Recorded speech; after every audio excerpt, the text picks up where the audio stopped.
ลูกโบยไปทุกคนโมยนะแสดงว่าค่อยมาเททางเนาะอ้าวขี่อยู่นี่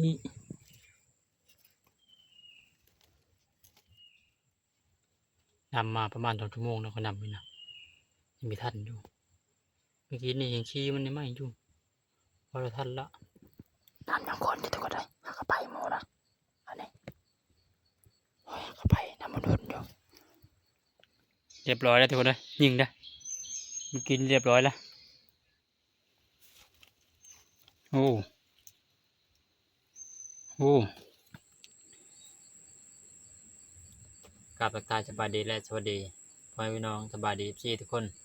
ต่างไกลต่างไกลนะพวกเก่าและพวกใหม่ยินดีต้อนรับเข้าสู่ช่องเก็บบรรณาตามเช่นเคยสบายดีช่วงแรกนำแรงมันนี่ก็จะได้หาอยู่หากินเก่าเช่นเคยนั่นแหละทุกคนเลยอยู่ในระหว่างการอยู่ป่าหูเก่าปานเตินมะทองมะเพชรเพิ่นออกไปแล้วออกไปกันนี่ยัง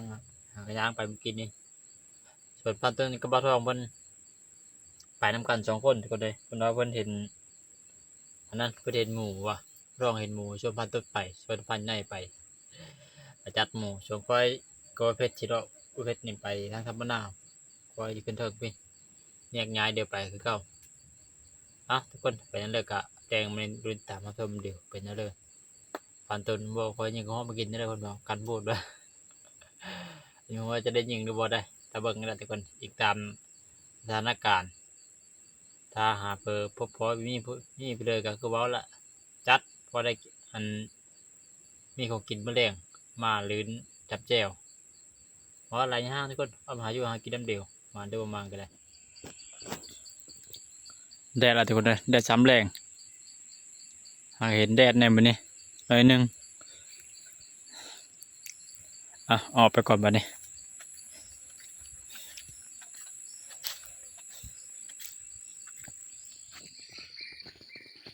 เดี๋ยวควายยางคนนี้ก็ทุกคนเลยเพราะว่าเห็ดหมูตัวนี้เขานึ่งประมาณ2 โซ่เขานี่ตัวนึงน้ำเท้านะประมาณ2 โซ่นี่แหละนายนี่ก็มีนะโกบกนะที่แรกว่าจะขึ้นถึงปุ๊ละเห็นให้หมูก็เลยแวะเขานี่เลยควายก็ได้ให้หมูน่าจะข้ามไปไม่เป็นนี่นะไปบนนี้มันไปนะน่าโกบกนะนายนี่2-3 กุ๊ก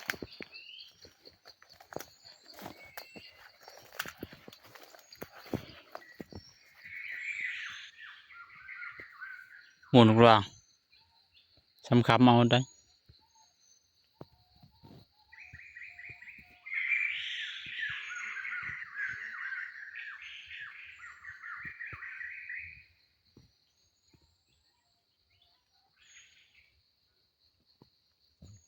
ประมาณ3-4 ตัวทุกคนเลย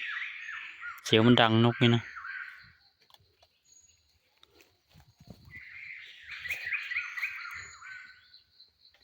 นี่ละโกบกตัวที่2ค่ะ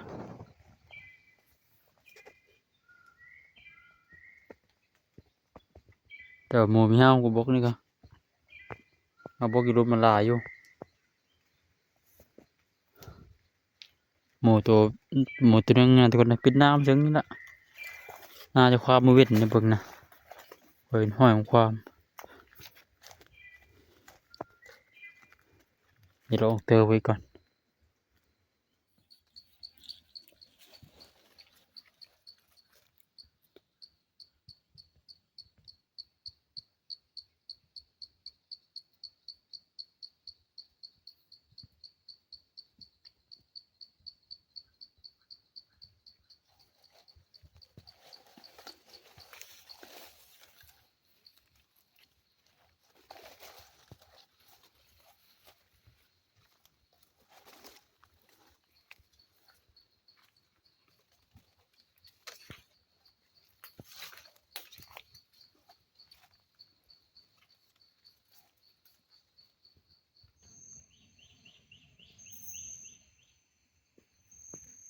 คำมืดได้ทุกคนเลยคำไว้งานรถ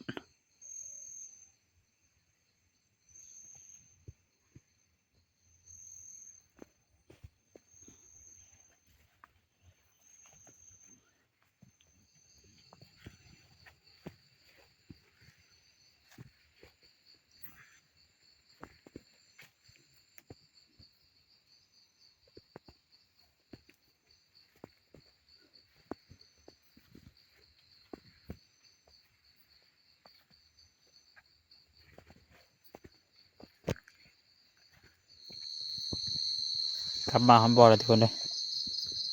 มาบอลก็ยังไม่มีเพื่อนทุกคนถึงบ้านก็ได้ยังไม่มีคนมา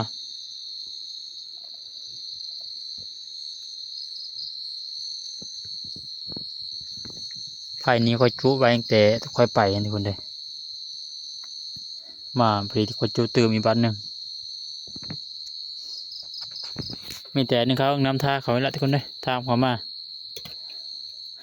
ไปพบหรือค่อยไปนะไปห้าวดงนี่ทุกคนเดียวค่อยไปนี่เจ้าก็บอกแต่ละก๊กก็เลยไปถ่ายให้พี่น้องเบิ่งรายละเอียดนะแบบไปจอบกองนั้นแบบจอบกองนี้ค่อยไปนะอีพอแล้วก็กลับขึ้นมาพอดีคำฮอตบอลนี่คำนั่นเด็กก็มีแต่ละท่าเขาเจ้ามาทำงานมาพอเพิ่นเนี่ยเขาจะมาหรือบ่เดี๋ยวหาหนึ่งเขานำท่าเขาเจ้าก่อนทุกคนทำงานกับพอดีมาครบผู้คนจะกินปลาหรือยังเนี่ยค่ะ แล้วทองกินปลาละได้เลยเช่นหมูนะ เนี่ยปลาตัวเส้นเนี่ย เอาต้นให้ดิละแล้วยิงบ่ เดี๋ยวจะมีเสียงพามา พอเพชรจัดพอเพชร แม่เลยคิดมาทองนี่คิดไปเองอีแล้วคิดเป็นคนจันหมู สุดท้าย เอาหมูมาต้อนสิเนาะ สุดท้ายอันนี้ก็ น้ำเมน น้ำเมนทุกคนเลยเดี๋ยวขอตัวกินข้าวก็ทุกคนเลยทิ้งหน่อยให้เราของกินกันต้มน้ำมันจำแจ่วนี่ก็เก็บมะนาว5 ตัว ไม่ได้กินปลาเก็บมะนาวจิ้มจีเลยตอนมัน 1 ตัวมาคิดถึงหมดพี่น้องขอตัดภาพไม่มือเสาเขาเมื่อคืนนี้ก็พอดีจำแจ่วเรียกพิโลเลยจำแจ่วยังท้องจมแต่เจ็บท้องเดี๋ยวเสาร์วันนี้ออกไปเบิ่งรับหมูกันทุกคนเลยพอจะไปการเมื่อคืนนี้ไปบีพอนั่นเมื่อยพร้อมไข่ขันแต่ไม่ได้ไปการเมื่อคืนนี้ก็ได้เช้านี้ดูตามชมเดี๋ยวเบิ่งหมูเมนูอ่อนก่อนหมูบะเพ็ดเราก่อนเราหมูความทางเมื่อวานนี้แต่ว่าคำละเพิ่งเลยไปนำเดี๋ยวคอยจะไปดอนเบิ่งกระปากหางกระเคยนี่โดดตีไข่แตะดมุนแม่จากเถอะตีไข่แตะดมุนจะเป็นนี่ทุกคนเลยตกมาปีนี้นะอย่างใส่จากบาทเลยไฟใส่แต่6 ปีผู้ตั้งแต่มาพังกองไรยิงแต่ตอนนั้นละตกมาป่ายังยิงจากบาทจะเป็นนี่เป็นตีไข่แตะดมุนเลย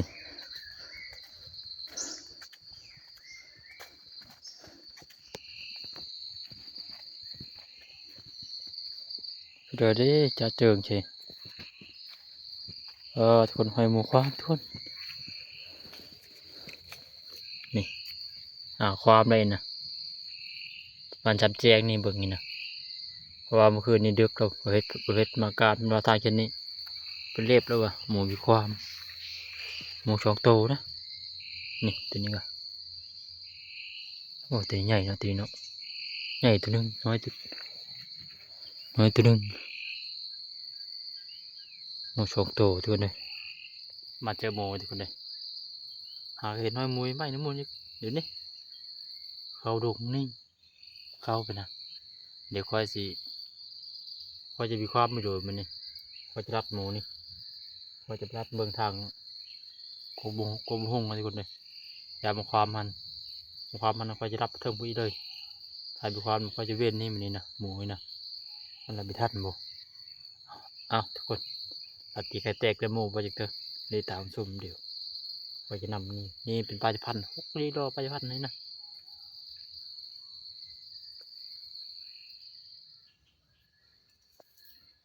คนนำมาห้องก็บกนี่ก็เลยมากินมากบกจะแตะอยู่ตัวมาไม่ทันอันนี้มันบุจีมเนี่ยมันนี่กินมากบกนี่หัวมันนะ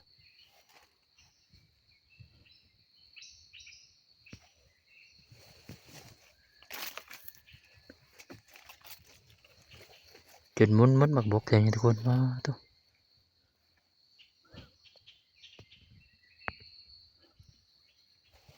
นำไปเดี๋ยวคอยย่างเบิ่งทางเช่นนี้ก่อนย้ำความทางเช่นนี้พี่ ถ้ามันมีความต่างจากนี้นี่คือข้าวดกนี่ข้อยก็จะเอานำเลยตลาดมาเมื่อกี้นี้ป้ารถแตะอยู่กินผักบกมันไหม้อยู่กินผักบกมันน่าจะทำแจงนี่ป่ะ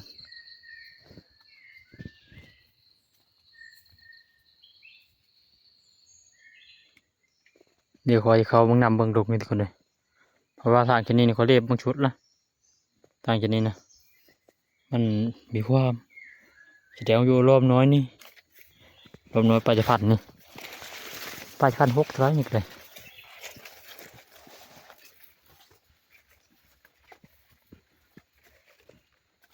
อยู่เตยทุกคนเลย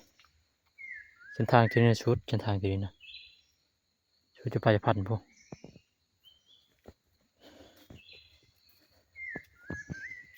มอง2ตัวทุกคนเอ้ยตัวน้อยตัวใหญ่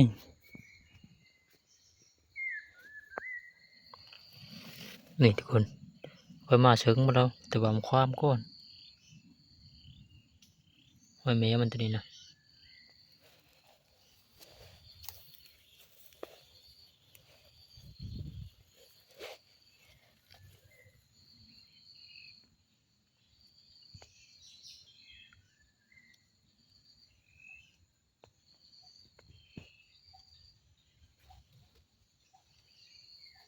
เบ็ดนายพวกมันเบ็ดนะทุกคนเลยเอาปลาจะพันรูปนี้นะพอมันนั่งท่านี่แต่หึงเนาะแล้วจะเห็นห้อยมันกายไปแล้วโอ้มาเชิงจับดีนี่นี่ห้อย2 ตัวนะห้อยนะห้อยแม่เนี่ยปลาตะบางแม่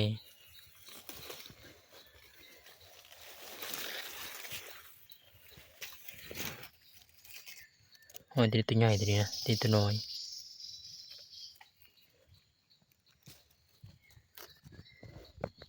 เบ็ดนาปลาจะพันเลยปลาจะพันนี่คนนะเฮาบ่ได้ทุกคนปลาจะพันตัวนี้นะเดี๋ยวขอยจะเอานำลองเบิ่งว่ามันจะช้ำเลยปลาจะพัน6ไปทุกคนเลยมาเข้ามาจากนี้นะโมยนะเป็นหน้าเป็นนี่นกกดก็มี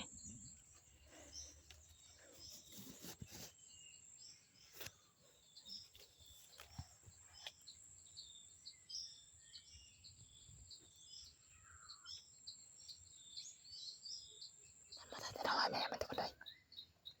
ให้แม่มัน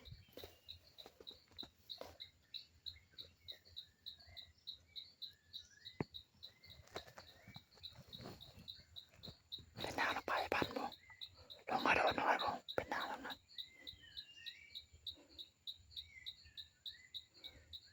ปลาจะพัน6หรือปลาจะพันกันไหนไปไม่ได้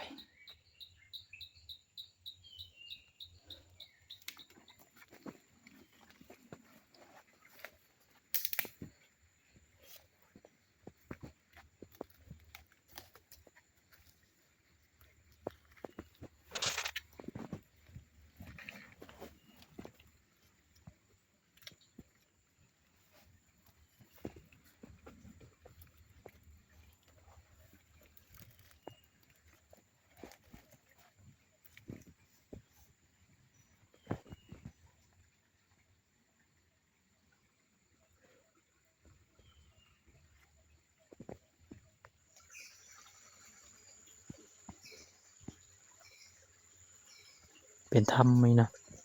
ถ้ำระโบกอยู่รูปนี่นะห้อยบุญอยู่ห้อยก็ได้เข็มโหยนี่นำมาไปเจอโบกมันนี่โบกเตอถ้ำเลยตัวนี้นะ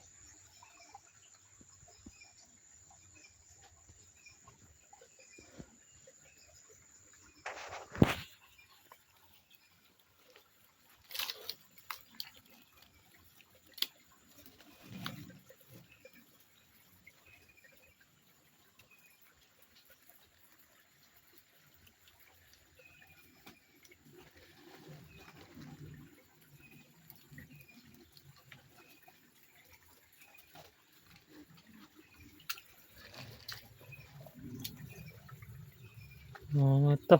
หัวน้อยหัวใหญ่มีมัดหมดตัวค่อยนำเลยทุกคนนะมานอนอยู่นี่หากลุกไป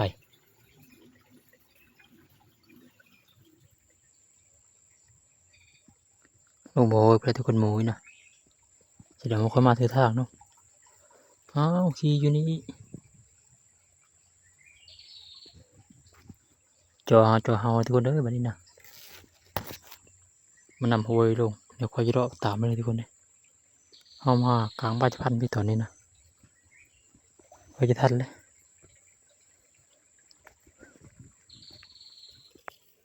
มันทุกคนจะรูดไปหัวลูกกับแม่มันนะยางตำลังเดียวไปเลยมันเน็ดนะบ้านจะพัน6 ลี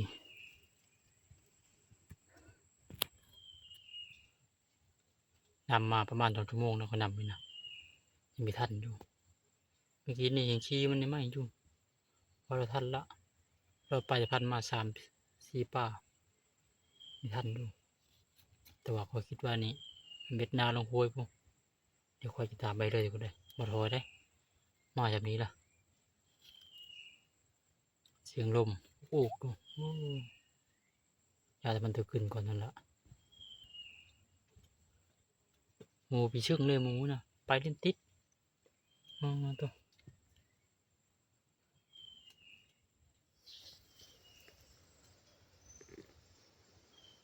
หอยมันจะรูดไปอยู่หอยมันนะ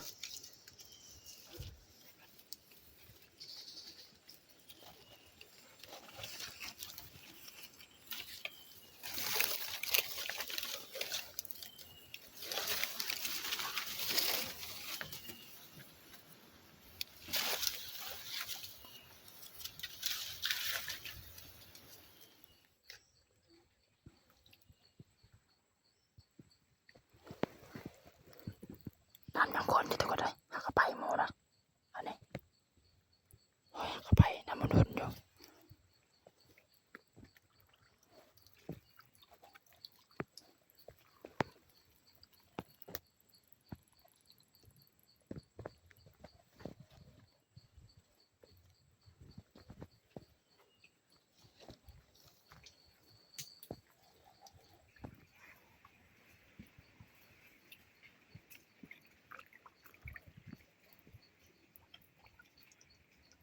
ขึ้นตะพังโฮยละ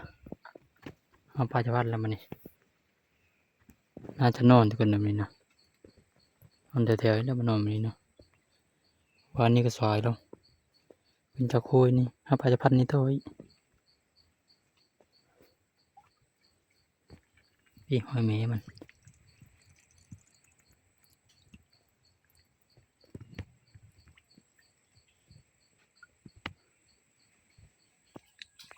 พี่ทุกคนจะถ่ายความไปเฮ้ยพอคอยเมยนำความมาโดนใหญ่ปานนั้นนี่ล่ะตัวพอแล้วนำมาเชื่อพัดนำยังทันนะความจนปานนี้เลยพี่มันจิ้มย่อยอยู่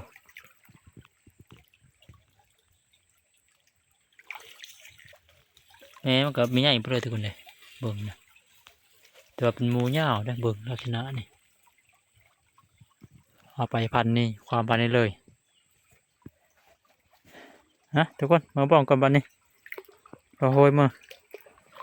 เดี๋ยวเรื่องค่อยว่ากันใหม่ละหมูมันไปเลยทุกคนเลยมีซึ่ง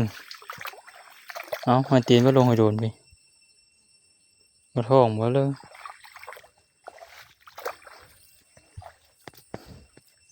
ขึ้นแต่โหยก่อน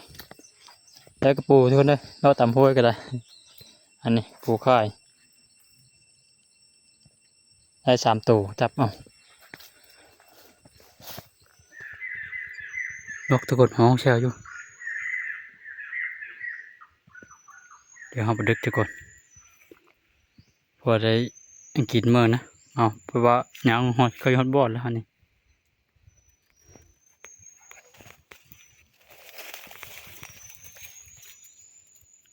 เรียบร้อยแล้วทุกคนเลยยิงได้มันกินเรียบร้อยแล้วโครอยู่ทุกคนเลยเรียบร้อยคอยจนได้นั่นแหละทุกคนเลยแบบเมื่อวานนี้นั่นแหละ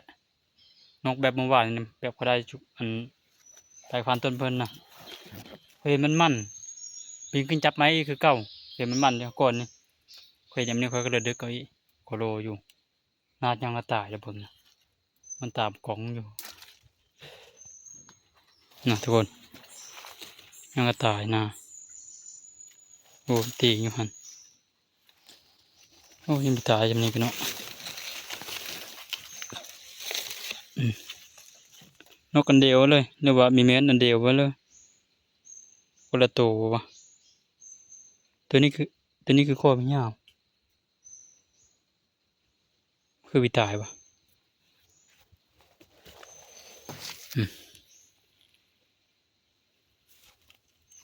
โอ้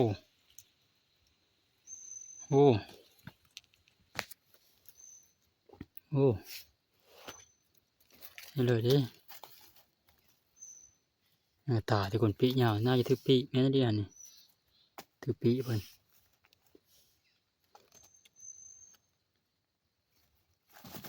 โอ้โหโอ้นกเลยนี่ทุกคนจากนกไปเดี๋ยวนี้นะมันจักก็ดีกว่าก็ได้ว่าจะก็คือตัวหวานนี้แหละคอยาวของคอยาวนะแม่นแหละแม่นแล้วคอยาวคือเดียวเลยมันทุกคนนกนี่นะประเภทเป็นจีวะมันนะโอ้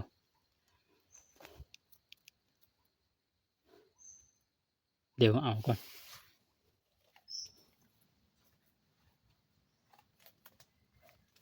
ก็โอ้หนังพอหุ่นนกกันเดียวกันเลยทุกคนเอ้ยเป๊ะๆเลยไปบ่ได้คือแข็งคือปีโอ้ยปียาวเลย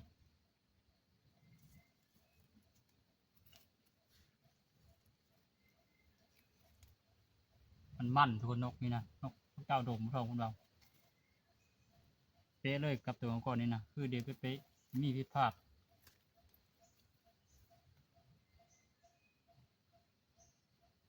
ชูจะโดนเขายิงไม่ได้งั้นเราตั้มได้ยกเฉย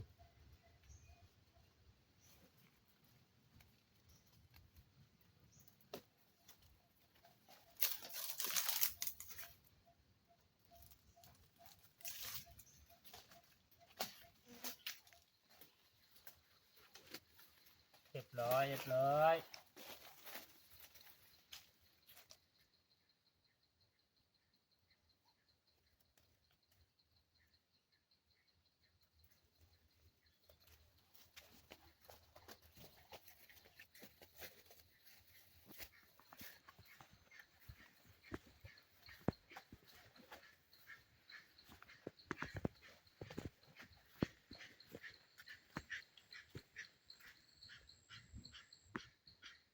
เจ้ามันโถบวกเตะจ้ะนะ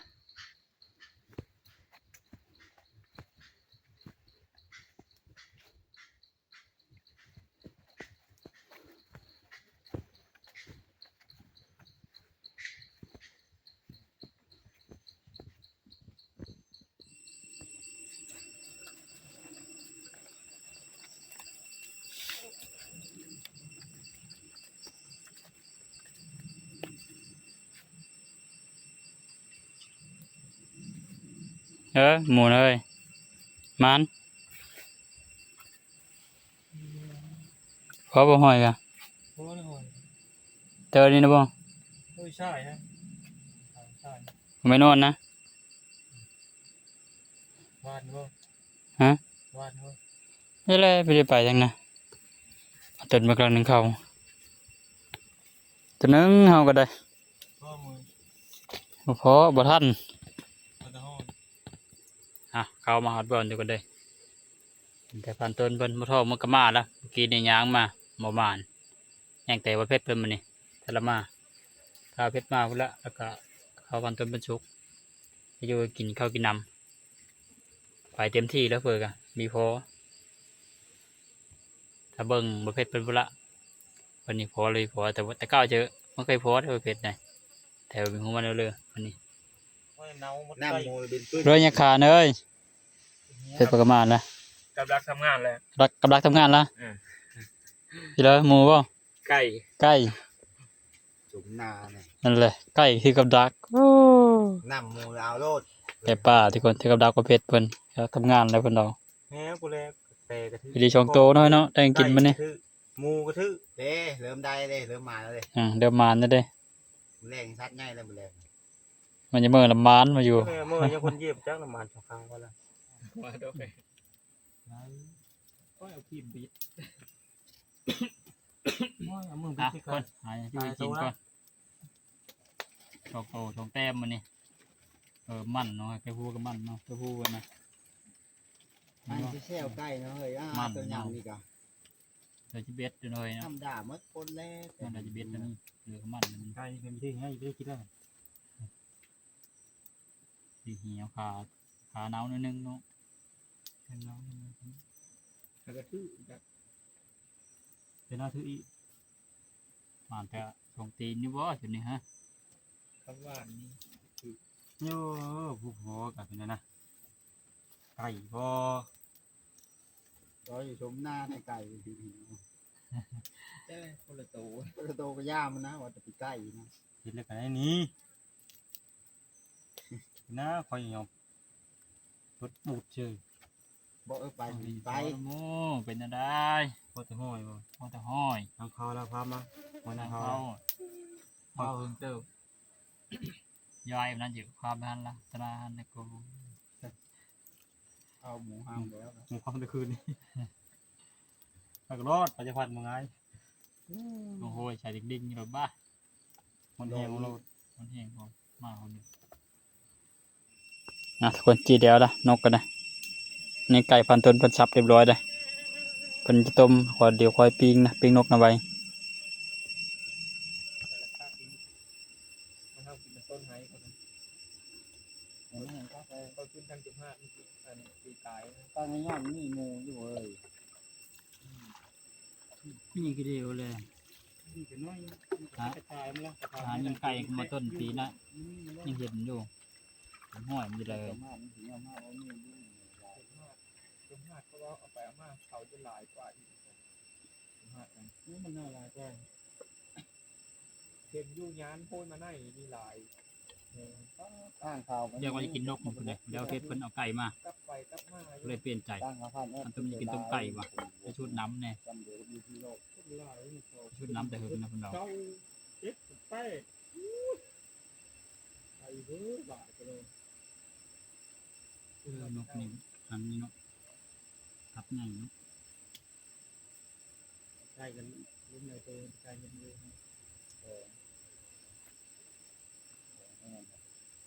ก็ตรงแรงหนูฟาดดิโต สี่เป็นใหญ่นะโลดเดินไปป่ายไม้ทุกนี้ ใส่เลยเชืองไว้เลย มันเป็นตัวไฮเลยเนี่ยนี่เลยถึงเลย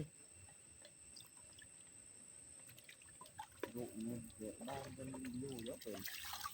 คือใช่เลย ลูกเขาเลยเป็น ก็ว่ามันไทยก็ก็ยังเห็นแสดงว่ามีซูมเพิ่มมีฮอตชิปนะจ๊ะ ตัวชับนี่เนาะครับเนาะตายครับนั่งห้างมากเอาพอลูกตัวเองก็ลงตายยอดต้มยอด ต้มไก่กะนั่นน่ะแต่คนได้โพดแหละตอนต้นมันเฮ็ดชมกับยาชูดนำจนจะเต็มหม้อไก่ตัวหนึ่ง เอาไปฮุบอยู่บนทั้งธรรมนา หลายๆขนาดโลด ฮุบเอาโลด บกน้อยนะ ปีงกะ น้อยก็ได้ลายพวกนี้มันไปกลุ่ม เดี๋ยวหารเขากินน้ำเดียวทุกคน ห้อยหมูมาคุยกลุ่มตรงนี้อาหารเฮียง ต้มไก่ทุกคนต้มไก่ ต้มไข่ชื่อใบประคำอ่อน คือเหลือยาจมมันนี่เนาะ จะกินซีดแล้วเนาะ จมเมื่อเจ็บท้องมันไปกะ ผู้เจ้าและจม แมนบ่ เนื้อมาแรงหามาเทศเราเพชรไป ตอนแรกก็ รอบนี้สงสัยไม่ได้ชูฟันเลยหรอกไก่ยี่ที ไก่ชูขวัญ ไก่ชูฟันเนาะ โอ้โห เอาหมูเลย โอ้แจ่วกันเนาะมาเลยทุกคนนะต้มไก่ชดรุ่นน้ำพริกนี่กันนะ อยู่ว่าไปห้องมั้ยนำมาก่ะ อันไก่นุ่ม ดังข้างไปเจ๊ ครับออมผม ตัวหูเนาะ ยามเฮียซีหลางน้ำมันค่าข้าวยามหากระเชื่อว่าน เอาไปได้สิใกล้อีกนี่ คือตัวนึงอ่ะมูมันก็ให้มันดังคือตัวนึงอ่ะ ตกเนาะ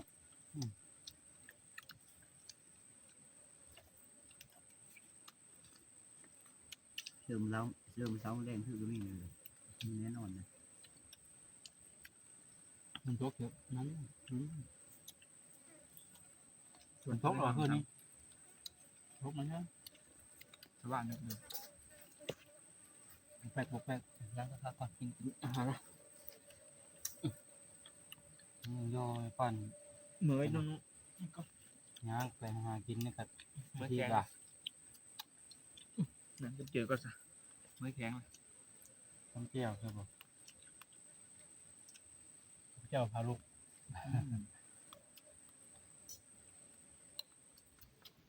คนหนาวแบบนี้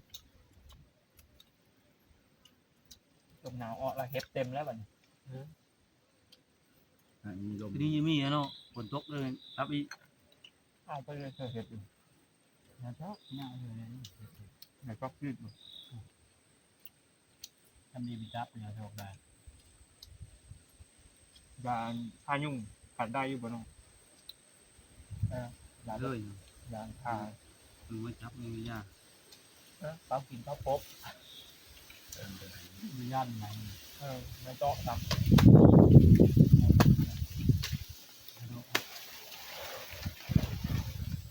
โอเคทุกคนกินข้าวกินน้ำยาเป็นที่เรียบร้อยได้